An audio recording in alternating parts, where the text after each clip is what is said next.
맥체인 성경 읽기 153일차입니다. 여러분, 사람은 고난 속에서만 하나님을 잊는 것이 아닙니다. 오히려 복을 받을 때 하나님을 잊기 쉽습니다. 하나님이 주신 것을 붙들다가 하나님은 놓칠 수 있습니다. 그래서 오늘 말씀은 우리에게 하나님이 어떤 분이신지를 다시 보여줍니다. 하나님은 복 주시는 분이시며 심판하시는 분이시고 신원하시는 분이시며 영원히 찬양받으실 분이십니다. 신명기 6장의 주제는 복 주시는 하나님을 잊지 말라입니다.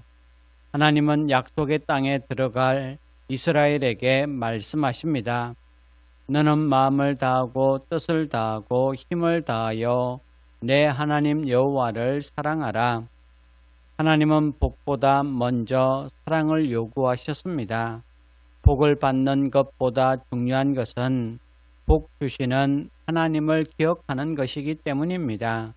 성도 여러분, 복이 문제가 아닙니다.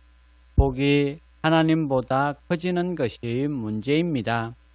하나님께서 주신 모든 은혜를 감사하되 그 은혜보다 하나님을 더 사랑하는 성도 여러분 되시기를 간절히 바랍니다.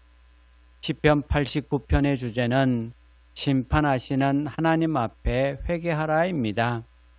하나님의 언약을 노래하지만 동시에 하나님의 징계를 말씀합니다. 하나님은 자기 백성을 사랑하시지만 죄를 가볍게 여기지 않습니다. 우리는 종종 하나님의 사랑을 오해합니다. 그러나 하나님의 사랑은 죄를 묵인하는 사랑이 아니라 죄에서 돌이키게 하는 사랑입니다. 하나님은 은혜의 하나님이시며 동시에 거룩하신 하나님이십니다. 그러므로 말씀 앞에서 자신을 돌아보고 죄를 합리화하지 말고 회개할 수 있기를 바랍니다. 이사야 34장의 주제는 신원하시는 하나님을 신뢰하라입니다. 하나님께서 악을 심판하시는 모습을 보여줍니다. 세상을 보면 악이 이기는 것처럼 보일 때가 있습니다. 정직한 사람이 손해를 보는 것처럼 보일 때도 있습니다. 그러나 마지막 판단은 하나님께 있습니다. 하나님은 자기 백성의 눈물을 잊지 않습니다. 억울함을 외면하지 않습니다. 하나님의 때에 반드시 바로잡으십니다. 그러므로 낙심하지 말고 하나님께 맡기십시오. 신원은 우리의 손이 아니라 하나님의 손에 있습니다. 요한계시록 4장의 주제는 찬양받으실 하나님을 바라보라입니다. 세상은 혼란스럽고 교회는 고난 가운데 있었지만 보좌는 비어있지 않았습니다. 하나님께서 여전히 다스리고 계셨습니다. 내 생물과 24장로는 하나님을 찬양하며 고백합니다. 거룩하다, 거룩하다, 거룩하다. 주 하나님 곧 전능하신 이여. 예배는 현실보다 크신 하나님을 바라보는 것입니다. 문제가 아니라 보좌를 보는 것입니다. 하나님이 여전히 왕이시라는 사실을 기억할 때 우리는 다시 찬양할 수 있습니다.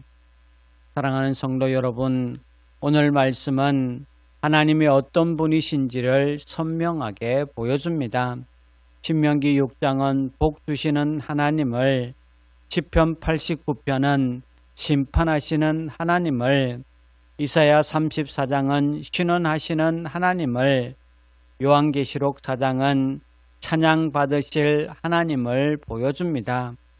그러므로 우리는 복 가운데서도 하나님을 잊지 말고 죄 앞에서는 회개하며 억울함 속에서는 하나님을 신뢰하고 어떤 상황 속에서도 하나님을 예배해야 합니다.